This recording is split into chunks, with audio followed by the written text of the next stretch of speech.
څه په بدو سترګو مې ایمان راوړی غرق شوم ما پسې بیا کور ته قرآن راوړی غرق شوم اوهو ما ته یې کلیزه کې ګلاب راوړی واه واه ګل سره یې عکس د یوه ځوان راوړی غرق شوم آه مې شعر درد سندره راز مې عام کړ محبت زما د سترګو خوب حرام کړ دروازه خلاصه کا مات درته راغلم ساقي ګله زه مړ کېدم خو خدای ماښام کړ راکا تا د زړه راته ویلې ما د سر و واخله تا قسم غوښته په جام مې درته وکړه هغه کانې چې یزید نه دی کړي په ما یوې زړې سندرې وکړي کله دې شعر د خبرونو په رقم ویلی دی او خبرونه دې کړم د شعر په رقم ته ویلی دي چې ورته وګورم اور واخلي ځان سره ټول کلی په شور واخلي مستې رضا باندې خو نه پوهېږي سړی دا خوله درنه په زور واخلي زده کړې خو مې ماسټرۍ پورې کړي د ادبیاتو سرسخت شوقي شاګرد محصل وم زه شاید یوازینی کس اوسم چې ډېر کم مشاعرو ته تللی دا چا د زړه په سر ویشتلی دی توبه خدایه سعید ملنګ خو نه د کمې نه د زیاتې و او چا وې زما وطن کې د پارکونو حساب نه کېږي ما وې زما وطن کې حاضرې له حده ډېرې واه خبره نه اورې نه چاته ګورې له ډېره کبره هوا ته ګورې ضد دې نیولی پښې مې در ښکل کړې نه خدای ته ګورې نه ما ته ګورې غرق له هغې خوا په راغلي تریخ جواب دی یار خلکو رامنډې کوي د خدای په جهت خراب دی یار تر دې وروسته به زموږ پر ټولنیزو صفحو له شاعرانو سره هره مرکه او شعریز بنډار د اغلې ډیوا پتنګ په مالي لګښت تاسو ته وړاندې کیږي سرې سترګې د ګل سره خبرې دې کولې ووایه د کوم ارمان سندرې دې کولې واه سرې سترګې د ګل سره خبرې دې کولې ووایه د کوم ارمان سندرې دې کولې او ما خو درته وې که نه چې مینه د مخ سره خوري نه به دې منله جلکۍ غورې دې کولې نه به دې منله ما خو درته وې که نه چې مینه د مخ سره خوري نه به دې منله جلکۍ غورې دې کولې او ته غرقه وې او ګوتې دې خوړلې وې چمبې ټپې خو دې کولې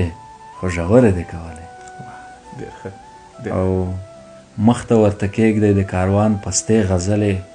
هسې که په چا باندې منترې دې کولې ډېر زیات ښه ډېر زیات ښه او اوس ووایه د ننګ توره په څه شي جوړوې ولې د قلم وانخیست زغرې دې کولې ډېر ډېر درته وکړې او ما به د خالونو په دانو تم کړې شاهینه ته به الوتې که نه وزرې دې کولې ډېر ښه آه مې شعر درد سندره راز مې عام کړ آه مې شعر درد سندره راز مې عام کړ محبت زما د سترګو خوب حرام کړ او پټه پټه راته ولې ژاړې مرم که پټه پټه راته ولې ژاړې مرم که څه دې واورېدل چې خدای دې راته پام کړ اوهو بلکل پټه پټه راته ولې ژاړې مرم که څه دې واورېدل چې خدای دې راته پام کړ زړه مې وخوړ په ماتم ماتم سبا شو زړه مې وخوړ په ماتم سبا شو تریخ داستان مې په ترخو اوبو تمام کړ واه دا بیا زړه مې وخوړ په ماتم سبا شو تریخ داستان مې په ترخو اوبو تمام کړ څه له قبر د شهید ارمان راسپړي څه له قبر د شهید ارمان راسپړي زخم زوړو که تازه خدای التیام واه واه واه واه څه له قبر د شهید ارمان راسپړي زخم زوړ و که تازه خدای التیام کړ دروازه خلاصه کړه مات درته راغلم دروازه خلاصه کړه مات درته راغلم ساقي ګله زه مړ کېدم خو خدای ماښام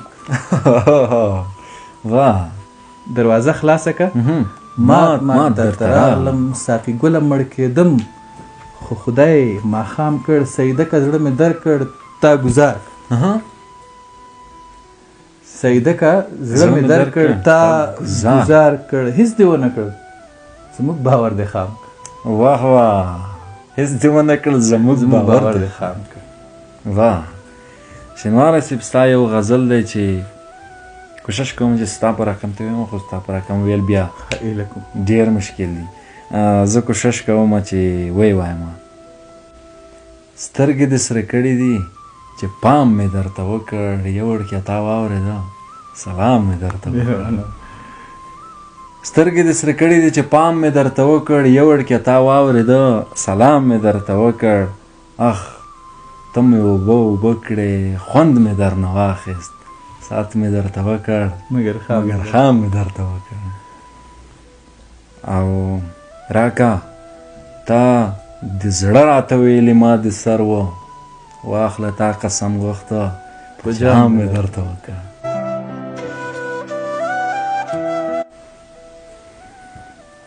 او ما د محبت څومره په ګډو وډو تیر کړ خدای مې درته وویل رام مې درته وکړ او چیغه مې په ستوني کې وه تا پسې مې مړه کړه چیغه مې په ستوني کې وه تا پسې مې مړه کړه سوال مې په سپېرو شونډو و ام مې درته وکړ شینواره صاحب ستا څخه یم دا شعر ما سره راووته ما نه هیر و چې ما لیکلی دی ښه ډېر جالب دی د یار له بت سره مې غورې وکړې یار خو نشته د یار له بت سره مې غورې وکړې واه ما په کاڼو هم خبرې وکړې واه واه د یار له بت سره مې غورې وکړې واه ما په کاڼو هم خبرې وکړې واه هغه کانې چې یزید نه دي کړي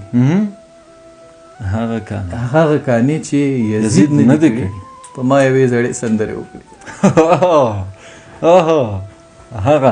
هغه کانې چې یزید نه دي کړي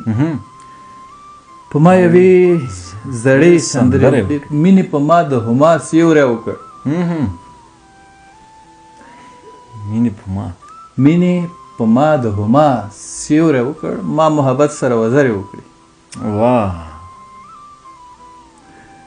او څه وایې جام واخلو که بیرته لاړ شو څه وایې جام واخلو که بیرته لاړ شو څه وایې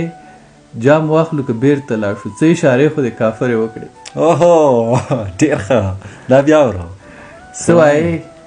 جام واخلو که بیرته لاړ شو څه اشارې خو د کافرې وکړې سیده حد د یار دې مري ته خاندې سیده حد د یار دې مري ته خاندې سیده نن خو دې نادرې وکړي واه واه واه ما په کاڼو هم خبرې وکړې د یار له بد سره مې غورې وکړې شینواره صاحب یوه پوښتنه کوم هغه دا چې کله دې شعر د خبرونو په رقم ویلی دی او خبرونه دې کله د شعر په رقم ته ویلي دي نه زما دوه دغه دي پیژندګلویانې دي یو شاعر سعید او یو نطاق خبریال سعید دا هېڅکله ما نه دي سره ګډ کړي شعر خو خپل انداز لري شعر سره باید مقابل سړی پوه شي چې په څه ډول ته وایي او هغه ته کولی شي مقابل لوری باید پوه شي چې دا سړی شعر وایي او د ده احساسات یې لړزولي او خبرونه چې دي څوک باید ستا په دروني احساساتو پکې پوه نه شي هیڅ څوک باید ستا دروني احساسات باید پکې احساس نه کړي حتی که تا ته پکې ژړا درشي هم باید څوک پوه نه شي دا د خبریالۍ یو قیاد دی چې یو چا سره وي سخته ده ما په یوه لاس کې دوه هندواڼې نه وي زه ډېر کوچنی وم او د هغه خبره زما خټه شاعره وه ما به د رور دا د کتابونو بکس هره ورځ به ما دا غیر منظم کړی ماښام ته به چې راغی اوس ما کتابونو کې ګوتې چا والي زه به حیران شوم دا زما رور بزرګ دی څوک دی چې دا کتابونو کې زه ګوتې وم چې هر څومره ورته منظم کړم دا بیا ماښام کې وایي چې زما کتابونو کې چا ګوتې ویلې نو هلته ما ډېر شیان لوستل زما د خپل ورور شاعري وه چې په کتابچه کې دغه کړې مشر نو هغه به مې لوسته مومن خان شیرینۍ یوسف خان شیربانو څه رقم کیسې نه وي که نه لیلا و مجنون دلی و شاهی ګل او صنوبر داسې کیسې وي هغې وخت کې چې دا په شعر باندې به لیکل شوی وي دا به ما لوستې د شاعرۍ کتابونه به مې لوستل زه دومره فکر کوم په دومره په ځان پوه یم چې دغه شی زما په کورنۍ کې ما نه مشرانو کې هم چا کې تېر شوی دی خټه شاعره راغلې ده او ما د رور نه بغیر یو څوک بل هم څوک شته دی چې زما په کورنۍ کې شاعر تېر شوی دی خو دا به وخت معلوموي چې څوک به ځکه زمونږ کلی زمونږ وطن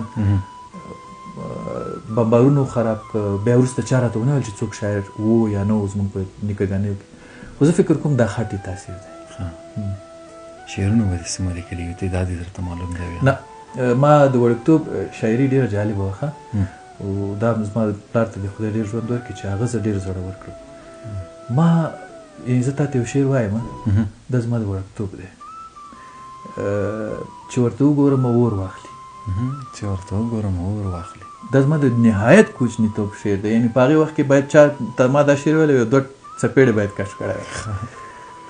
چې ورته وګورم اور واخلي ځان سره ټول کلی په شور واخلي مستې رضا باندې خو نه پوهېږي سړی دا خوله درنه په زور واخلي بلکل نو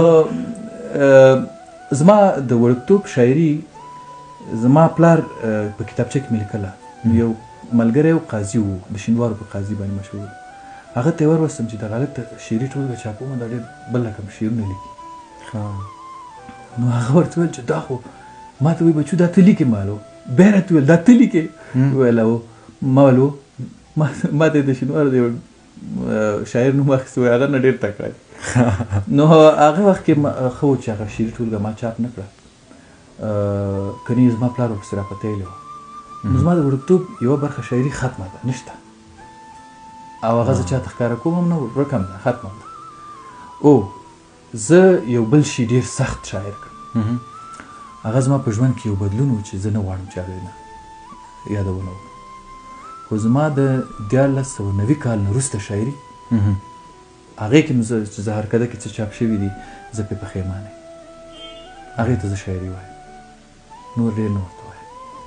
شینواری صاحب که د خپلې زده کړې او زوکړې په هکله راته زده کړې خو مې ماسټرۍ پورې کړي د ادبیاتو سرسخته شوقي شاګرد محصل وم د ډېر کوچنیتوب نه ما ادبیات لوستل اردو ادبیات مې لوستل فارسي ادبیات مې لوستل نو بس ژورنالیزم ته هم پکې راغلو خو ډېره زیاته مینه مې د ادب د نړۍ سره وه او تر ډېره پورې مې فالوي ده ډېر شینواری صاحب مشاعرو ادبي ناستو کې غونډو کې هم برخه اخلي بیا نه شاعران دوه رقمه خویونه پیدا کوي یو دا دی چې زما یو ملګری چې بحث به پرې کوو که نه یو دا دی چې ګوشه نشین کېږي یو خوی دا دی چې ډېر زیات ځان مخته کوي خو دا دواړه کارونه د شهرت دپاره ته نه کېږي داسې یو تصور دی فلسفي تصور دی که څوک ګوشه نشیني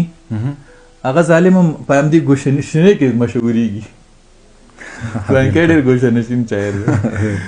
یو چې څوک ډېر زیات مشاعره او دې سیمې ته ځي هغه په همغې شي کې مشهورېږي همداسې د شاعر دغه دا دی چې دا داسې یو غمی دی چې هر چېرته وغورځېده معلومېږي نو ما زه شاید یوازینی کس اوسم چې ډېر کم مشاعرو ته تللی او یعنی نه په وطن کې ډېر ادبي بهیرونو کې ناست شوی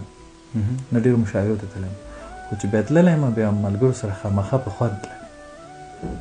په یو مینه باندې تللی یم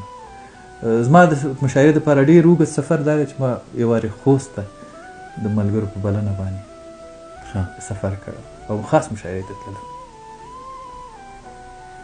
شینواری صاحب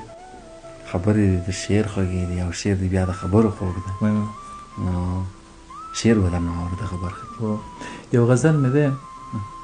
پوښتنه کوي وایي څه په بدو سترګو مې ایمان راوړی غرق شو څه په بدو سترګو مې ایمان راوړی غرق شم ما پسې بیا کور ته قرآن راوړی غرق شو څه زبردار څه په بدو سترګو مې ایمان راوړی غرق شم ما پسې بیا کور ته قرآن راوړی غرق شم زړه مې درته ډک راوړی اور وروم راشه زړه مې درته ډک راوړی اور وروم راشه یا ساقي ټوک ټوک مې درته ځان راوړی غرق شم ډېر عالي خلکو ماته وی چې محبت د جنت لار ده خلکو ماته وی چې محبت د جنت لار ده های ما خو دوزخ ته خپل جهان راوړی غرق شو خلکو ماته وی چې محبت د جنت لار ده های ما خو دوزخ ته خپل جهان راوړی غرق شوم ماته کلیزه کې ګلاب راوړی واه واه ماته کلیزه کې ګلاب راوړی واه واه ګل سره یې عکس د یوه ځوان راوړی غرق شم شینواری صاحب دا بیا ماته کلیزه کې ګلاب راوړی واه واه ګل سره یې عکس د یوه ځوان راوړی غرق شم خط د یو کافر راله راغلی نه یې لولم خط د یو کافر راله راغلی نه یې لولم خو مګر ډېر ښه مسلمان راوړی غرق شو ډېر ښه خط د یو کافر راته راغلی نه یې لولم خو مګر ډېر ښه مسلمان راوړی غرق شم ما ته سید نه وایي چې څه ورباندې شوي ما ته سید نه وایي چې څه ورباندې وشي بیا یې میکدې ته لوند ګریوان راوړی غرق شم څه په بدو سترګو مې ایمان راوړی غرق شم ما پسې بیا کور ته قرآن راوړی غرق شم ډېر عالي ډېر ښه شینواری صاحب